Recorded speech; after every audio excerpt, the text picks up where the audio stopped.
Hi everyone, welcome back to my channel. If you're new here, my name is Deborah and the name of my channel is Aurora Says, and I talk about different things. And today I'm going to be talking about the freedom after the fear.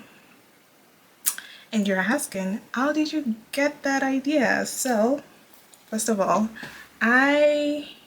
one of my goals this summer was to learn how to ride a bicycle. So I got a bicycle from Facebook Market, and newsflash, I learned how to ride it. Not an expert yet, but I learned how to ride it. And in my backyard we have like a slope down, so it's like steep. And while I was riding my bicycle, I was riding it down, but going back up, it was harder. And the freedom I felt while riding the bicycle, okay? Listen, don't leave. So the reason why this came to my mind was like, I was scared. I was scared of riding a bicycle because I felt like I was going to fall down. I was going to get some injuries, which I did. I still have some bruises on my leg. But the happiness I felt after trying several times and me finally getting it, it felt freeing to me. And the fear that I felt initially before learning this thing became like it just vanished. And while I was going steep down that hill, it was easy. And the thought came to my mind like, when we think about negative things, when we go into that loophole, it's easier for us to think negative that way. I mean, yeah, like just one negative thing happened or something doesn't go our way, and we let that pour into different things. Oof, I'm looking for a scenario I can use. So for example, maybe you wanted to wear an outfit, and the particular outfit you wanted to wear got stained by oil, and then you're just pissed off. You're like, oh no, why is that stained? What am I going to do now? So of course you're hungry, so you get something else. And after that, you're walking. I think I've used this example before. You're walking and maybe you step on poop.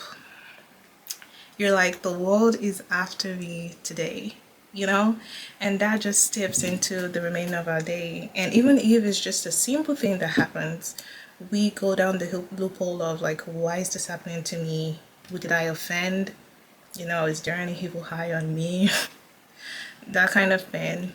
And I think the most difficult thing is getting our mind out of that negative place. And that's my comparison to going down like that steep hill. When I was riding my bicycle, it was easier. Like going down, it was smooth. And it's comparing to those moments where we feel like things aren't going our way, and because of that, the mindset of things not going our way makes us to think negative about so many things, and we go into that loophole. And the thing is, negative thoughts create more and more negative things. Things are stored in the back of our mind that we didn't even think about, and just because we're feeling so down that day, we start thinking about that thing, and everything just comes up. You break down, you cry, and there are bad days, okay? There are bad days where things don't just work the way you want it to, and where you just feel down and you feel like the world is against you, everyone is against you. And I think the hardest thing is trying to get out of that victim mindset that everything is against you, and trying to get out of that mindset is like walking up the hill. Going down the hill is easier. It's just like walking up the stairs. Going down the stairs, that's like going through the negative thoughts. While walking up the stairs, it's harder. Why? Because it takes more effort, and that is also how our thoughts and mindset play a role. with us, because it's, like I said, it's easy to go down the loophole, but it takes effort to get back to where you were, what kind of mindset you had before. And back to my topic, which is the freedom before the fear. Like, we will always be scared of something. We'll always have something that we're scared of losing. We're scared of, certain things. But the freedom that comes after achieving that thing or after overcoming that fear, it is so satisfying. And you wonder to yourself why this felt harder than it was, because your mind plays games. It tells you, oh, this is hard, and then you procrastinate because you think it's hard and you're avoiding it. So once you do that thing, you feel fulfilled, you feel the freedom after all that. And yeah, that is all. Okay, you know what, let's go on Reddit and let's check some things out. I don't know what else to say because I'm done talking. Let's see, freedom from change.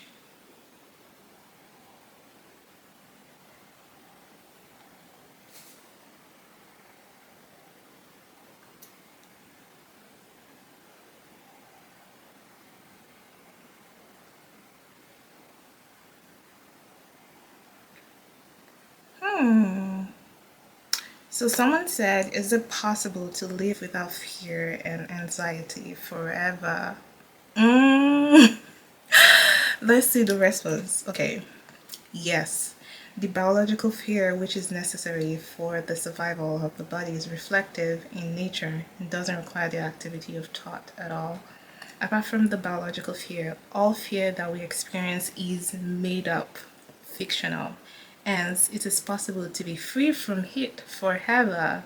How? By realizing who you are. If the intent to find that out for yourself is sincere enough, you will cross everything that comes in your way. The question, how do I realize who I am, is not important at all, because the realization does not come to you as an experience, understanding, state, or knowledge. Hence, the how about, it is already invalid. Find out yourself. That's kind of confusing. But okay, that would be the question for today. Is it possible to live without fear and anxiety forever? No, I don't think so. If you ask me, I do believe that, okay, our minds do make up some things. That's where the anxiety comes in. But fear is a part of human emotions, and we need to feel it, especially when we're in danger. And that's where what's it called? The fight or flight kicks in. So I think fear, we can't live without fear. But anxiety is something that we can learn how to control. Why? Because I myself am an anxious person, okay? But I think learning how to control the things that make you anxious makes you feel less anxious. So you learn your triggers, and it reduces it. Does it erase the fact that you will never get anxious again? No, it doesn't. But you learn to live with it. But fear, I don't think we can live without fear. Fear is always present in every moment, We all have different phobias. The fear of, certain animals, the fear of dying, the fear of missing out. There are different things. Even in our daily lives, we don't know when we're going to die. We can be walking down the street. Some fear dogs. So I think fear is necessary. It helps us survive. Our, what's it called? The generations behind us were able to survive because of fear. So I think fear is necessary, but anxiety is something that we have to work towards because it's fictional, like you said. But yeah, I think I will end it here. But if you made it this far, thank you so much for watching, and please like and subscribe. I love you, and bye.